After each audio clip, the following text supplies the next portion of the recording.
Joining us in studio, Mosiri Tsiane. He is with the Mosiri Tsiane Attorneys, an associate, and also the president of the South African Liberty Foundation. Jasmine Opperman is a terrorist expert, and she joins us via Skype. And Martin Ewi is with the Institute for Security Studies and Counterterrorism General, is Imtiaz Soliman, the founder and director of Gift of the Givers, joining us on the phone line. Good evening to all our guests, and thanks so much for joining us. Jasmine, just the real threat of South Africans traveling in these hostile environments, of being captured, and what the role of government is in your view? I think what is important is that one must understand that kidnapping is opportunistic in nature. If one looks at the Sahel region, and if one looks at Akwim, now known as JNIM, kidnapping of foreigners means a high level of income for them. It has been the case for years now. They do kidnap locals as well, but there is not much financial gain. So for foreigners moving into that area, the risk of kidnapping is severely high. And any person or foreigner that wants to venture into that region must realize that. Are South Africans specifically being targeted? No. Kidnapping, like I said, is he was at the wrong place, at the wrong time, resulting in the specific kidnapping. And the role of the South African government, I think, is important to emphasize. And what is being presented to us is the fact that there was negotiations taking place at the end stage. It played a crucial role in finalizing the release. But to be added, that he was released with no ransom being paid is extremely, extremely unlikely. That is not how these groups operate. There must have been some financial ransom money to have been paid. At the moment, the government denies that there's been any money paid. Gift of the Givers themselves saying they're unaware of any transaction of that sort. And you are convinced that at some point a concession needed to have been made. Otherwise, it's unlikely that McGowan would have been released. Yes, and one must understand the government's point of view here. If they're going to admit to say that payments have been made and we see a resurgence or a major attack by JNIM, immediately the South African government and Gift of the... All right, we'll have to get back to Jasmine there. Mosiri, just in terms of the no-pay policy and avoiding a floodgate of using South African citizens as a lucrative commodity, is that the only other approach that government can have? Well, government could have a special unit that will deal with terrorism. In this instance, one would assume that the South African Defence Force has such intelligence within its own institution. And as a result, they've got a mechanism of dealing with this. Remember, South Africa has been fighting various wars and assisting many countries in making sure that we've got sustainability of peace in those countries. Now, these kidnappings that are happening on individuals, you cannot just open a floodgate and say that at any given moment that every South African, when there's a ransom requested, the South African government will pay for it, or the family within South Africa should rush into paying for it. You'll open a floodgate. It will mean it will be a total no-go for South Africans who would visit anywhere else international, whether it be in Europe, whether it be in Africa, whether it be in Asian countries. They can easily be targeted and been arrested in that. So it's got to be clear that South Africa sends a very clear message that there is no payment policy for ransom money of individual or South African citizens that are being captured by these terrorists. All right, we joined also on the line by Imtiaz Soliman, who is the founder and director of Gift of the Givers. Good evening to you, and congratulations to you and the team for the safe return of Stephen McGowan. Can you just talk us through, in terms of the mediation process, the involvement of government and various other stakeholders?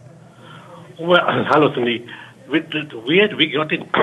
Malcolm came to us in 2014 saying there was no progress on the case of Stephen. There was no movement. But at that time, we were involved in the Koki case. In 2015, we saw a proof of life video in June showing McGowan was alive, Stephen McGowan. And at that point, when I looked at the video, I told Malcolm, it looks like this guy's going to talk to somebody. And I told him we'll take the case on at that point. The most difficult thing was to find the captors, because in 4 years, nobody had found them.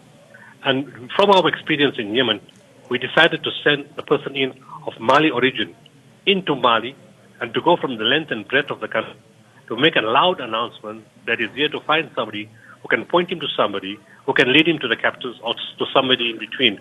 And within 6 weeks, we got the breakthrough. We met somebody who referred us to somebody in Niger, who in turn referred us to somebody in Mali, and said, look, this guy can help you. And within that 6-week period, the guy said, yes, I can help you. I can make contact with the captors, and we can speak. And this process took 2 years. They wanted so much 10 million rand ransom, and then we dropped it to 5 million. Then they wanted the exchange of prisoners, and the whole process carried on. And all along the line, I told them, look, we don't have money. We as an NGO, we don't believe in paying ransom money. The family has no means, and governments don't pay any money. And the last message we gave them, after Johan Gustafsson was released, we said, look, he's lost his mother. He's lost the 2 friends that were in captivity are gone. On compassionate grounds, release him. If you decide not to do that, he would stay with you forever. Because if there was money, nobody would have waited for him, for his mother to pass on. They would have freed him a long time ago to be with his mother. So you decide whatever you want to do. And the government and us were in contact all the time. I mean, I met for 2 years. I was briefing them all the time as to what they were doing. And I told them in the end, I said, look, the captors said that you guys have to meet the Mali government, and arrangements have to be made between the state security agencies, and NGO can't do that because it may mean moving military, it may mean getting a helicopter, it may mean getting a private aircraft. You have to arrange passports and new documents. As an NGO, we can't do that. So we're passing on. We've reached the last stage. I've told them, release him on compassionate grounds or he'll keep you forever. And that's the stage where we had to pass it on to government. When I say pass it on, it doesn't mean they were not involved. They were always speaking. They were also arranging and speaking to the Mali government. But in this last phase, whatever happened, we left to them. I also recommended speaking to the Qatari government because we know on previous occasions the Qatari government has been very successful in getting hostages freed from Mali and other parts of the world. I mean, if you think about the preciousness of a life and the government's policy of non-payment, what are the probabilities in this case, in your view, that there had been money exchanged for the release of Stephen McGowan? Look, there are cases where they have been released without money. That's why I say it can be done. Yolandi Koki is a glaring example. We took out without paying a cent. And then Pierre Koki, we got his release secured without having to pay a cent. They said the only money we had to give was to the tribal leaders for taking the risk to go and carry him out. But you only pay if they succeeded in bringing him out. If they didn't bring him, you don't pay them. It's like insurance money because on one of the trips, when they went to speak to the captors, drones killed 3 of their members and their families were left without compensation. So there was no ransom money and Pierre was released by using the tribal leaders to put pressure on Al-Qaeda. In our case too, at one point we succeeded. The elders among Al-Qaeda said, you can have Gustafsson and McGowan for free, no money. But the young recruits into the organization were against the idea. But at the same time, the Australian lady who was captured with the Australian doctor, she was released unconditionally. They didn't take any money for her. And apparently there were 2 other cases previously which the negotiators told us about were released without money. So it's possible you can get them out depending how much pressure is put on them. And we spoke a lot to the elders of the different tribes to say, look, we've helped Mali in so many ways. We put water wells, we put food, we bought cattle, we helped the poor people. And they said, look, we will speak to them. So we don't know eventually on compassionate grounds or whatever the arrangement was made between the South African and the Mali government, but we had pushed for compassionate grounds from the beginning. And as I said, it has happened before, where people have been released without paying any money. And thank God that approach worked and safely secured Stephen McGowan. We take our first caller, Felix from Bombela. Good evening to you and thanks for joining us. What's your comment or question? Thank you, Cindy, for taking my call. I think the first thing we must acknowledge is that life is priceless. You can never put a price on life, and you must never even attempt to do that. For if I am kidnapped and they told me they paid 1 million for my release, I will be disappointed. Is that what my life costs? I know my life is priceless. Whether I'm alive or I'm dead, it will forever be priceless. So nobody must pay ransom for anyone. Because that is the reason why the kidnapping business is booming now. Because they know once they kidnap you, people will scamper around and pay you something because they think they can get money for life. But once they get the gist, that nobody's ever going to pay any money for any life because life is priceless. Yeah. The business is going to die down. All right. Thanks so much, Felix, for your call. And we're joined on the line by Martin Ewe from the Institute for Security Studies. Mr. Ewe, thanks so much for your time. What the last caller saying that you don't want to create an environment or that perpetuates the hostage-taking or abduction of citizens by even engaging in negotiations of any form. But, from the family's point of view, the desperation to want to have their loved one back, I mean, how do you even deter any attempt to try and secure the safe return of a loved one? I think you are right. When it comes to the issue of kidnapping, we are faced with a moral dilemma here. You have mentioned the side of the family, which would be really desperate for the release of their loved one. And then you have on the side of the government or the side of the international community standing on principle grounds that you cannot pay a ransom, you cannot even negotiate at some point with terrorist groups. Now, the two conflict because we've had cases where terrorists, if you don't negotiate with them, they kill the hostage. And therefore, what do? Are you going to let them kill the hostage or are you going to negotiate? So we first here with that dilemma, and I think Stephen was extremely lucky. But the talk that there was no ransom paid, I think needs further investigation because if you read the New York Times, they quote $4.2 million that was paid for the release of Stephen. Not that we're saying it was bad or it was good. I mean, I'm not one of those that will stand on principle. But if you're a counterterrorism expert like me, you know that when any ransom paid to a terrorist group is to give that group more strength to come back and even kidnap more people or kill more people or do even more bad things than kidnapping. So I don't know who is right, whether the government is right, saying that no ransom was paid, or New York Times citing actually a European intelligence officer who gave the information that $4.2 million was paid. Who is right here? But I know that when it comes to the issue of kidnapping, when ransom is paid, it's always the top secret that no one will ever know.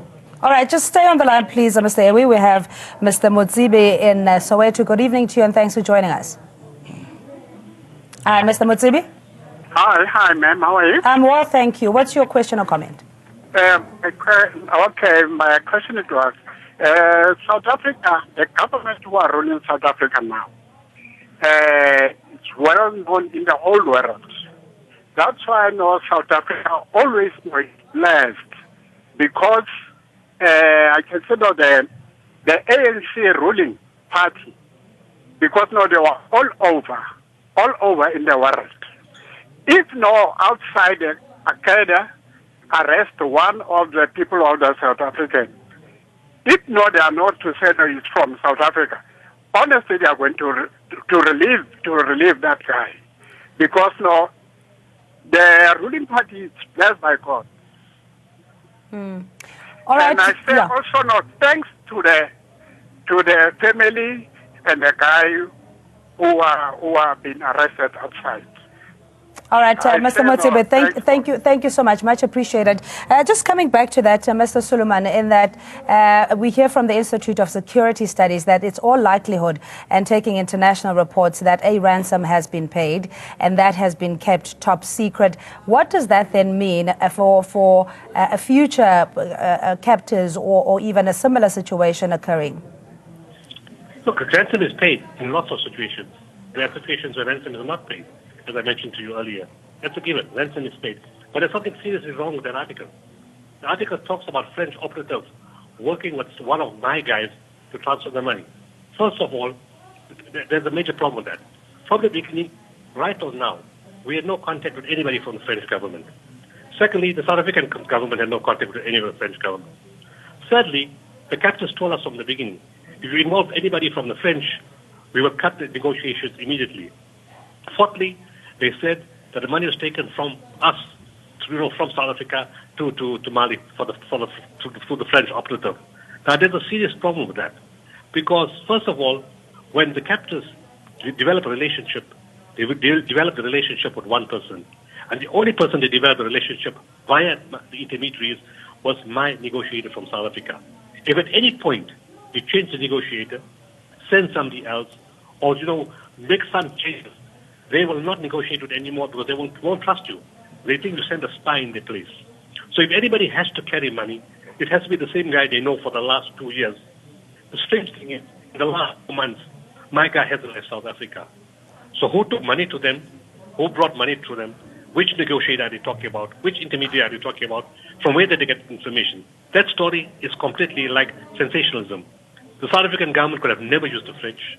We were not involved in any government. We don't have that kind of money. The family doesn't have that kind of money. So really where that came from is very questionable.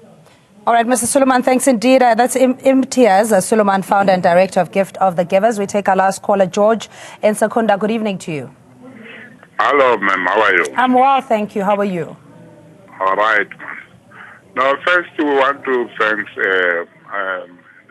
those guys dealing with Gift of the Givers to help to restore this guy. So what they are doing is very good. So, but we do have a question. Why always the same guy is negotiating in behalf of the terrorism, in behalf of South Africa? So I want to know how all those things happen. Because it's supposed to be someone except this Gift of the Givers. So it means something is fishing here. And how we know all those connections of terrorism in outside the country.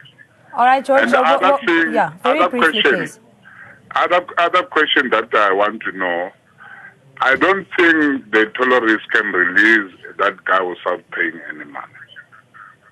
They have to tell us, because this is our tax money.